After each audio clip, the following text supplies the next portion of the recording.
Chinese കമ്പനികൾ even നമ്മളിപ്പോൾ ഇവിടെ യൂസ് ചെയ്തുകൊണ്ടിരിക്കുന്ന ഹാർഡ്വെയറുകൾ അല്ലെങ്കിൽ റോബോട്ടിക് ഹാർഡ്വെയർ എന്ന് പറയുന്നത് ചൈനയിൽ നിന്ന് കൊണ്ടുവന്നിട്ടുള്ള ഹാർഡ്വെയറുകളാണ്. ചൈനയെ പോലെ എത്തണമെങ്കിൽ നമുക്ക് ഇനിയും എത്ര സമയം അതിനോട്ട് എടുക്കും എന്നാണ് തോന്നുന്നത്. ഓട്ടോമോട്ടീവ് ഡിവിഷനിലോട്ട് ഹയർ ചെയ്തിട്ടുള്ള ആൾക്കാർ എന്ന് പറഞ്ഞു കഴിഞ്ഞാൽ ലോകത്തിലെ വണ്ടി നിർമ്മാതാക്കളായിട്ടുള്ള കമ്പനികളിലെ ടോപ്പ് പൊസിഷനിൽ ഡിസൈനേഴ്സിനെയും എഞ്ചിനീയേഴ്സിനെയാണ് സ്കൂൾ തലങ്ങളിൽ ഈ പറഞ്ഞ പോലെ ബേസിക് റോബോട്ടിക്സ് വളരെ ഇൻട്രസ്റ്റോട് കൂടി കുട്ടികൾ പഠിക്കുന്നു. പക്ഷേ അത് കഴിഞ്ഞിട്ട് കോളേജ് ലെവലിലോട്ട് എത്തുമ്പോൾ ആക്ച്വലി ഇപ്പോഴത്തെ ഒരു ഡ്രോപ്പ് വരുന്നതായിട്ട് കാണാറുണ്ട്. അതായത് ഒരു ആക്ച്വൽ റോബോട്ടിക്സിനകത്തോട്ട് വരുന്ന സമയത്ത് പലപ്പോഴും കോളേജ് ലെവലിലും ഈ സ്കൂൾ തലത്തിലെ ആ ഒരു ലെവലിൽ തന്നെ നിൽക്കുന്നതായിട്ടാണ് കണ്ടിട്ടുള്ളത്. അപ്പോൾ എനിക്കിതിനകത്ത് തോന്നിയിട്ടുള്ള ഒരു കാര്യം എന്താണെന്ന് വെച്ച് കഴിഞ്ഞാൽ ഇപ്പോൾ ഒരുപാട് കോളേജുകളിൽ എസ്പെഷ്യലി ഇപ്പോൾ റോബോട്ടിക്സ് ആൻഡ് AI എന്ന് പറയുന്ന ഈ സബ്ജക്റ്റ് കോഴ്സ് പുതുതായിട്ട് ആഡ് ചെയ്ത് വന്നിട്ടുണ്ട്. പല കോളേജുകളും ഓട്ടോണമസ് ആയതിനു ശേഷം റോബോട്ടിക്സ് ആൻഡ് AI വന്നിട്ടുണ്ട്.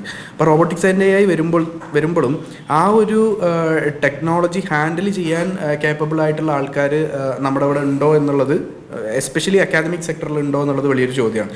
അപ്പോൾ അവിടെ ഇവർ പഠിച്ചിരിക്കേണ്ട കുറേ അധികം കാര്യങ്ങളുണ്ട്. അതായത് ഇൻഡസ്ട്രി എക്സ്പേർട്സിനെ കൊണ്ടുവന്നിട്ട് ആ കരിക്കുലം ഒന്ന് റിവൈസ് ചെയ്ത് ആ രീതിയിൽ വേണം ആക്ച്വലി ഇത് ചെയ്യാനായിട്ട്. അപ്പം ഈ എസ്പെഷ്യലി കോളേജ് തലങ്ങളിൽ നോക്കുമ്പോൾ എനിക്കിതിനോടുള്ളൊരു അഭിപ്രായം, ഇപ്പോൾ കറൻ്റ്ലി ഉള്ള കോളേജുകളിലെ റോബോട്ടിക്സ് ആൻഡ് AI സിലബസും കാര്യങ്ങളും ഇപ്പോൾ പല രീതിയിൽ നമ്മളതിനെ റിവ്യൂ ചെയ്യുന്ന സമയത്ത് എനിക്ക് തോന്നിയിട്ടുള്ളൊരു കാര്യം, ഇതിനെ വേറൊരു രീതിയിലും കൂടെ, അതായത് കുറച്ചും കൂടെ ഇവർക്ക് ഇതിനകത്ത് പ്രാക്ടിക്കൽ ആപ്ലിക്കേഷൻസും കറൻ്റ്ലി ഇൻഡസ്ട്രിക്ക് എന്താണോ വേണ്ടത് അത് മനസ്സിലാക്കി പഠിക്കേണ്ട ഒരു ആവശ്യകതയും കൂടെ ഇതിനകത്ത് ഉണ്ടെന്ന് തോന്നുന്നു. ഈവൻ നമ്മളിപ്പോൾ കോളേജ് കാര്യങ്ങളൊക്കെ വളരെ മികച്ച രീതിയിൽ ഹാൻഡിൽ ചെയ്യുമ്പോഴും, സ്കൂൾ തലങ്ങളും വളരെ മികച്ച രീതിയിൽ ഹാൻഡിൽ ചെയ്യുമ്പോഴും കോളേജിലോട്ട് വരുന്ന സമയത്ത് അവിടെ ഒരു ചെറിയ ഗ്യാപ്പ് ഉണ്ടോ എന്ന് സംശയം തോന്നാറുണ്ട്. കാരണം ഇപ്പം നമ്മളോട് തന്നെ വളരെ ക്ലോസ്ലി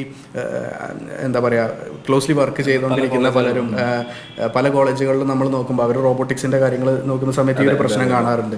അതേപോലെ ഇപ്പം അങ്ങനെയുള്ള സമയങ്ങളിൽ ആക്ച്വലി എനിക്ക് ഒരു സജഷനായിട്ട് തോന്നിയിട്ടുള്ളൊരു കാര്യം എന്ന് പറയുന്നത് സ്കില്ലപ്പ് കോഴ്സുകൾ കൂടുതലായിട്ട് എടുക്കേണ്ടതിൻ്റെ ഒരു ആവശ്യകത കറൻ്റ്ലി ഇപ്പോഴത്തെ അക്കാദമിക് സെക്ടറിൽ ഉണ്ട്. അത് എസ്പെഷ്യലി ഇങ്ങനത്തെ ടെക്നിക്കൽ കോഴ്സുകൾ അല്ലെങ്കിൽ ടെക്നിക്കൽ മേഖല നോക്കുമ്പോൾ പലതരത്തിൽ ഇപ്പോൾ robotics, AI, embedded system, VLSI തുടങ്ങിയ മേഖലകൾ നോക്കുമ്പോൾ സ്റ്റുഡൻസ് കോളേജിൽ പഠിക്കുന്നതിന് പുറമെ കുറച്ചും കൂടെ അപ്സ്കില്ലിങ്ങിന് വേണ്ടിയിട്ടുള്ള സാധ്യതകളും കൂടെ അവിടെ അതിന് വേണ്ടിയിട്ടുള്ള ഓപ്പർച്യൂണിറ്റീസും കൂടെ നോക്കുന്നത് വളരെ നല്ലതായിരിക്കും എന്ന് തോന്നുന്നു.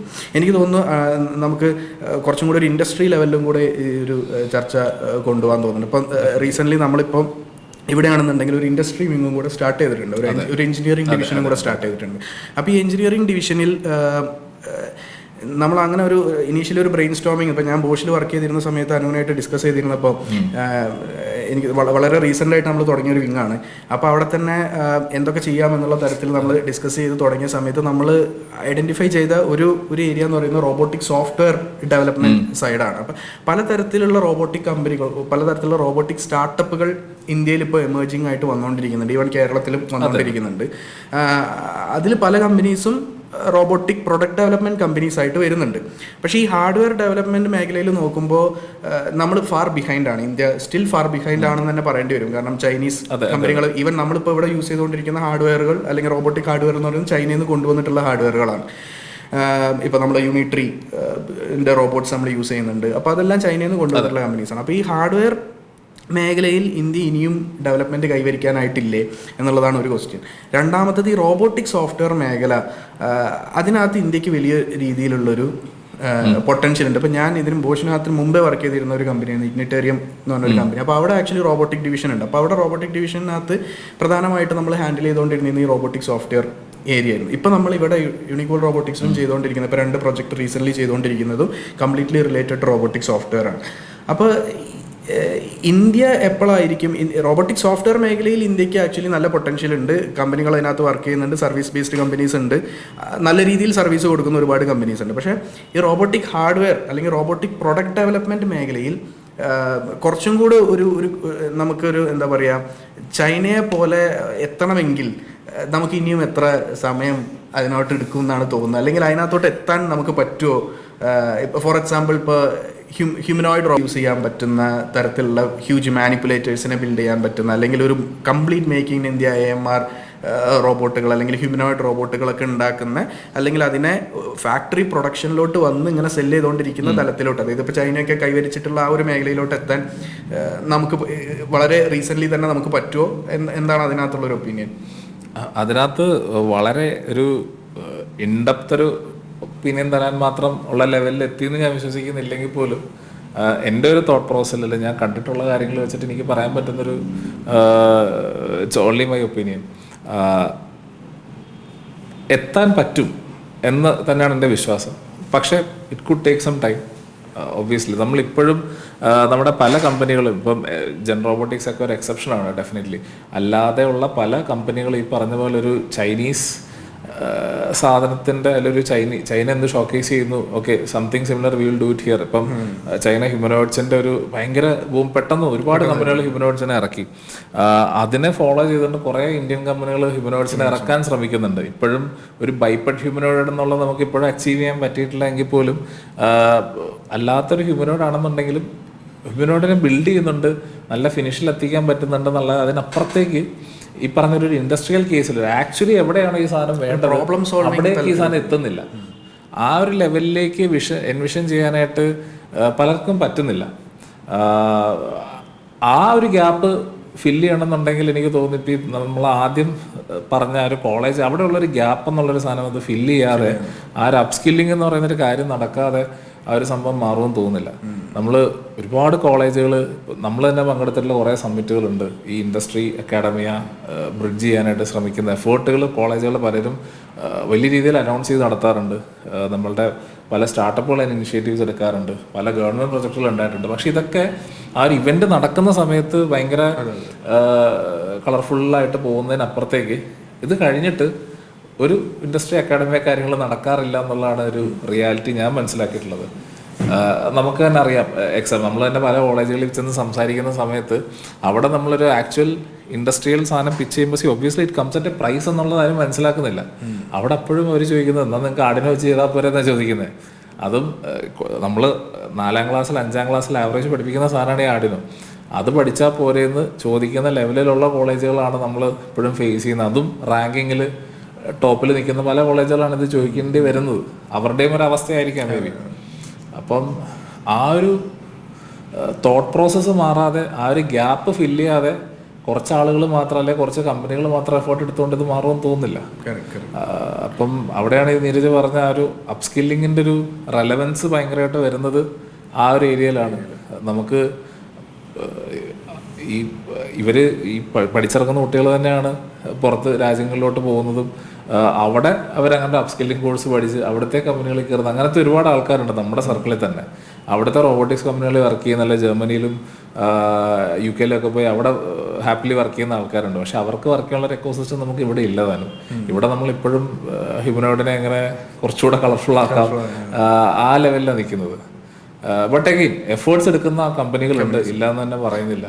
പക്ഷെ അതിന് ആ എഫേർട്സിനെ എത്രത്തോളം ഒരു ഇൻഡസ്ട്രിയൽ ലെവലിലേക്ക് കൊണ്ടുവരാൻ പറ്റുന്നുണ്ടെന്നുള്ളത് ഡൗട്ട്ഫുൾ ആണ്. എനിക്ക് അതിനകത്ത് തോന്നിയിട്ടുള്ള ഒരു കാര്യം, ഇപ്പോൾ ചൈനീസ് കമ്പനികളെ നമ്മളെടുത്ത് നോക്കുന്ന സമയത്ത് ചൈനീസ് റോബോട്ടിക് മേഖല അല്ലെങ്കിൽ ഈ ഒരു ടെക്നോളജിക്കൽ മേഖല ഇത്രയും വലിയ, അതായത് കഴിഞ്ഞ കുറച്ച് വർഷങ്ങൾ കൊണ്ട് അവർ അച്ചീവ് ചെയ്തിട്ടുള്ള കാര്യങ്ങൾ എന്ന് പറയുന്നത് വേറെ ഒരു രാജ്യത്തിനും എത്തിപ്പിടിക്കാൻ പോലും പറ്റാത്തത്ര അച്ചീവ്മെൻറ്റ്സ് അവർ ചെയ്തിട്ടുണ്ട്.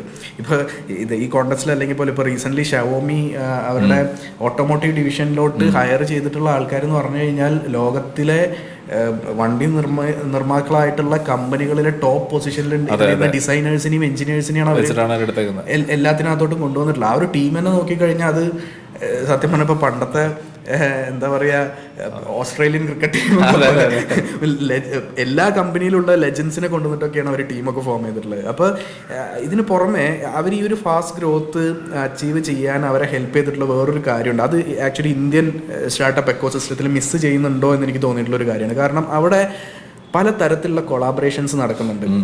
ഇപ്പോൾ റോബോട്ടിക് കമ്പനികൾ തന്നെ പരസ്പരം അങ്ങോട്ടും ഇങ്ങോട്ടും നമ്മളിവിടെ ഒരു കോമ്പറ്റീറ്ററായിട്ട് കാണുമ്പോൾ അവിടെ അവർ ആക്ച്വലി അതിനൊരു ഓപ്പർച്യൂണിറ്റി ആയിട്ടാണ് കാണുന്നത്. അത് ഫോർ എക്സാമ്പിൾ ഇപ്പോൾ ഞാൻ ഒരു ചൈനീസ് കമ്പനിയാണ്, ഞാൻ ഒരു സംഭവം ഡെവലപ്പ് ചെയ്തിട്ടുണ്ടെങ്കിൽ അതിന് വേറൊരു കമ്പനിയാണെന്നുണ്ടെങ്കിൽ അവിടെ അവർ ചിന്തിക്കുന്നത് ഓക്കെ ഈ കമ്പനി ഓൾറെഡി അത് ഡെവലപ്പ് ചെയ്തിട്ടുണ്ടല്ലോ, എന്തുകൊണ്ട് വൈ ഷുഡൻ വി കൊളാബറേറ്റ്, എന്നിട്ട് അവരുടെ പ്രൊഡക്ട്സ് ആണ് യൂസ് ചെയ്യുന്നത്. ഇത് ആക്ച്വലി അവരുടെ ഈ ഒരു ഡെവലപ്മെൻറ്റിനെ വളരെ ഫാസ്റ്റ് ആക്കിയിട്ടുണ്ട്. അത് എനിക്ക് തോന്നുന്നു അവരുടെ ഗവൺമെൻറ്റും അത് സപ്പോർട്ട് ചെയ്യുന്നുണ്ട്.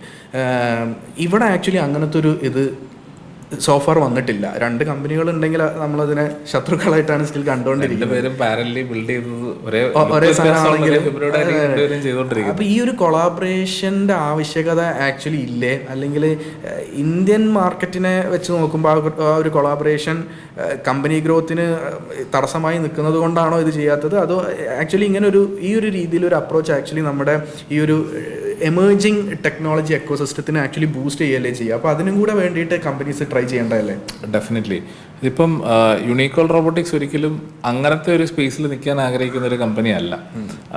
പക്ഷേ അങ്ങനത്തെ ഒരു സ്പേസിൽ ചോദിക്കാൻ കാരണം ഇപ്പോൾ നമ്മൾ റീസെന്റ് ചെയ്തൊരു പ്രൊഡക്റ്റ്, അപ്പോൾ അതിനകത്ത് അതിന്റെ AI പാർട്ട് ആക്ച്വലി നമ്മളല്ല ചെയ്തിട്ടില്ല, നമ്മൾ വേറൊരു കമ്പനിയുമായിട്ട് കൊളാബറേറ്റ് ചെയ്തിട്ടാണ് ചെയ്തിട്ടുള്ളത്. അപ്പോൾ അങ്ങനെ ചെയ്തപ്പോൾ എനിക്ക് അവിടെ ഫീൽ ചെയ്തൊരു സാധനം, അപ്പോൾ നമ്മൾ റോബോട്ടിക്സ് അതിന്റെ റോബോട്ടിക്സ് സോഫ്റ്റ്വെയർ സൈഡ് ഹാൻഡിൽ ചെയ്യുന്നു, AI സൈഡ് വേറൊരു ടീം ഹാൻഡിൽ ചെയ്യുന്നു. ഇത് ആക്ച്വലി ആ ഒരു പ്രോജക്റ്റിനെ ഭയങ്കര സ്പീഡപ്പ് ചെയ്തിട്ടുണ്ട്. അതിൻ്റെ ഡെവലപ്മെൻറ്റ് സൈക്കിള്, ലൈഫ് സൈക്കിളെല്ലാം ആ ഒരു ഡെവലപ്മെൻറ്റ് ലൈഫ് സൈക്കിളെല്ലാം കുറച്ചിട്ടുണ്ട്. അപ്പോൾ ഇതേപോലെ സ്റ്റാർട്ടപ്പുകൾ വന്നു കഴിഞ്ഞാൽ, കൊളാബറേഷൻ മെൻറ്റാലിറ്റിയിലൂടെ കൂടെ വന്നു കഴിഞ്ഞാൽ നമുക്കും ഒരു, ഞാൻ നെക്സ്റ്റ് ചൈന എന്നൊന്നും പറയുന്നില്ല, പക്ഷേ എങ്കിൽ പോലും ഇതിനകത്ത് ഇപ്പം നമ്മൾ കൈവരിച്ചിട്ടുള്ള ഒരു ഡെവലപ്മെൻറ്റിൻ്റെ ഒരു 10x ടൈമിലോട്ട് പോകാൻ പറ്റും എന്ന് തോന്നുന്നു. ഡെഫിനറ്റ്ലി. ഞാൻ പറഞ്ഞു വന്നൊരു പോയിന്റും അതാണ്. നമ്മൾ ഈവൻ ദോ ഈ പറയുന്ന ഒരു ഇൻഡസ്ട്രിയൽ റോബോട്ടിക്സ് ലെവലിൽ നമ്മൾ ആ സ്പേസ് അല്ല നമ്മൾ നിൽക്കുന്നത്. നമ്മളിപ്പോഴും അതിൻ്റെ ഒരു സ്കില്ലിങ് അല്ലെങ്കിൽ ഈ പറയുന്ന നമ്മൾ പ്രോബ്ലം സോൾവ് ചെയ്യാൻ ശ്രമിക്കുന്നുണ്ടെങ്കിൽ നമ്മളത് കൂടുതൽ ഒരു എഡ്യൂക്കേഷൻ പെർസ്പെക്റ്റീവിലാണ് ചെയ്യുന്നത്. അറ്റ് ദ സെയിം ടൈം ആ സ്പേസ് ഫില്ല് ചെയ്യാൻ അല്ലെങ്കിൽ ഈ പറഞ്ഞൊരു കൊളാബറേഷൻ എഫക്റ്റീവ് ആകാൻ നമുക്ക് ചെയ്യാൻ പറ്റുന്ന കാര്യങ്ങൾ ഒരുപാടുണ്ട്. ഇപ്പോൾ ഈ റീസെൻ്റ്ലി വന്ന ഈ പ്രൊജക്റ്റിൽ പോലും നമ്മളതിൻ്റെ ഒരു robotic software development part handle ചെയ്യുന്ന സമയത്ത് നമ്മളതിൻ്റെ എക്സ്പേർട്സ് ആയതുകൊണ്ടല്ല നമ്മൾ ചെയ്യുന്നത്. നമുക്ക് അതിനകത്തൊരു റിസോഴ്സ് ഉണ്ട്, നമുക്ക് ആ ഒരു സ്പേസിൽ കുറച്ച് റിസൾട്ട്സ് കൊണ്ടുവരാൻ ആഗ്രഹമുണ്ട്, ഒരു ചേഞ്ച് കൊണ്ടുവരാൻ ആഗ്രഹമുണ്ട്.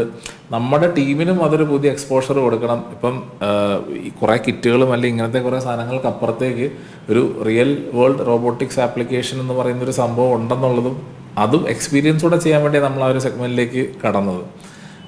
അപ്പോൾ അവിടെ ഈ പറഞ്ഞ പോലെ ഭയങ്കരമായിട്ട് ആ പ്രൊജക്റ്റ് സ്പീഡപ്പ്. അത് നമ്മൾ മാത്രമേ ചെയ്താൽ മതിയാ, ഫുൾ പൈസ നമുക്ക് എടുക്കാമെന്നുള്ള ചിന്തയിൽ നമ്മൾ നിന്നാൽ, അല്ല ഒരു ഫെയിം നമുക്ക് എടുക്കാമെന്ന് പറഞ്ഞ് നിന്നാൽ ഒരിക്കലും ഈ പ്രൊജക്റ്റ് ഈ ടൈം കൊണ്ട് നമുക്ക് അച്ചീവ് ചെയ്യാൻ പറ്റില്ലായിരുന്നു. അതിൻ്റെ ഒരു phase 1 phase 2 നമുക്ക് തീർക്കാൻ പറ്റില്ലായിരുന്നു. ഇതേ കാര്യമാണ് മറ്റ് കമ്പനികളും ചെയ്യണമെന്ന് നമ്മൾ ആഗ്രഹിക്കുന്നത്. അതായത് ഇപ്പം കമ്പനികളുടെ പേര് പറയുന്നില്ലെങ്കിൽ പോലും നമുക്ക് പല കമ്പനികളിപ്പം ഹ്യൂമനോയിഡ്സിനെ ബിൽഡ് ചെയ്തിറക്കുന്നുണ്ട്. ഇതൊന്നും ബൈപ്പഡല്ല, ഇതെല്ലാം മുമ്പ് ചെയ്തിരുന്ന പോലെ ഒരു AGV പോലൊരു സിസ്റ്റം ബിൽഡ് ചെയ്ത് അതിൻ്റെ മുകളിലേക്ക് ഒരു ഹ്യൂമനോയിഡ് ബോഡി ബിൽഡ് ചെയ്യുക പലരും ചെയ്തുകൊണ്ടിരിക്കുന്നത്. അപ്പം അവിടെ അതിൻ്റെ ഒരു ആവശ്യം മാർക്കറ്റിന് സത്യം പറഞ്ഞാൽ ഉണ്ടെന്ന് ഞാൻ വിശ്വസിക്കുന്നില്ല. കാരണം നമ്മുടെ സ്കൂളുകളല്ലേ, നമ്മുടെ ഈ ഒരു എക്കോസിസ്റ്റത്തിന് അതിൻ്റെ നീഡ് റൈറ്റ് നോ ഇല്ല. അതൊരു ഈവൻ ബൈപ്പഡായിരുന്നെങ്കിൽ മേ ബി കുറച്ചുകൂടെ തന്നെ പല ആപ്ലിക്കേഷൻസ് നമുക്ക് കൊണ്ടുവരാമായിരുന്നു. ആക്ച്വൽ ഇൻഡസ്ട്രിയൽ റോബോട്ടിക്സിലോട്ട് കടക്കുന്ന സമയത്ത് ഇങ്ങനത്തെ ഇപ്പം നമ്മളെ പോലത്തെ കമ്പനികളുമായിട്ട് കൊളാബ് ചെയ്ത് നമുക്ക് അവിടെ കൊടുക്കാൻ പറ്റുന്ന കുറേ ഇൻപുട്സ് ഉണ്ട്. അത് നമ്മുടെ ടീമിന് കൊണ്ടുവരാൻ പറ്റുന്ന കുറച്ച് ഡിഫറൻസസ് ഉണ്ടാവും. That could definitely help them save time, അല്ലെങ്കിൽ പുതിയ ഐഡിയാസ് കൊണ്ടുവരാനും, അല്ലെങ്കിൽ ഓൾറെഡി മാർക്കറ്റിലുള്ള സാധനത്തിന് എന്തിനാണ് പറയുന്നത് വീണ്ടും സമയം കളയുന്നത്. ഇപ്പോൾ ഒരു കമ്പനി എക്സ് ഒരു റോബോട്ടിനെ ബിൽഡ് ചെയ്യുന്നു, കമ്പനി വൈയും ഇതേ സാധനമായിരിക്കും വേറൊരു പേര് ബിൽഡ് ചെയ്യുന്നത്. രണ്ടുപേരും ഒരേ സാധനം ബിൽഡ് ചെയ്യുന്നതിനും ഇവർക്ക് എന്തുകൊണ്ട് കമ്പൈൻ ചെയ്തുകൊണ്ടൊരു ബൈപ്പഡിനെ ബിൽഡ് ചെയ്യാൻ ശ്രമിച്ചുകൂടാ, അല്ലെങ്കിൽ ഒരു proper industrial robotic solution build ചെയ്യാൻ ശ്രമിച്ചുകൂടാ? കാരണം രണ്ടുപേർക്കും ടെക്നോളജി അവരുടെ കയ്യിലുണ്ട്, ഫണ്ട് ഉണ്ടാവും, പക്ഷേ ഒരുമിച്ച് ഈ ഒരു സാധനം അച്ചീവ് ചെയ്യാൻ ഉള്ളൊരു ശ്രമം ഉണ്ടാവുന്നില്ല എന്നുള്ളതാണ്. അതിന് പല റീസൺസ് ഉണ്ടാവും, പക്ഷേ ആ ഒരു ശ്രമം ഉണ്ടാവാതെ അവിടെ ഒരു ഡിഫറൻസ് ഉണ്ടാവുമെന്ന് തോന്നുന്നില്ല.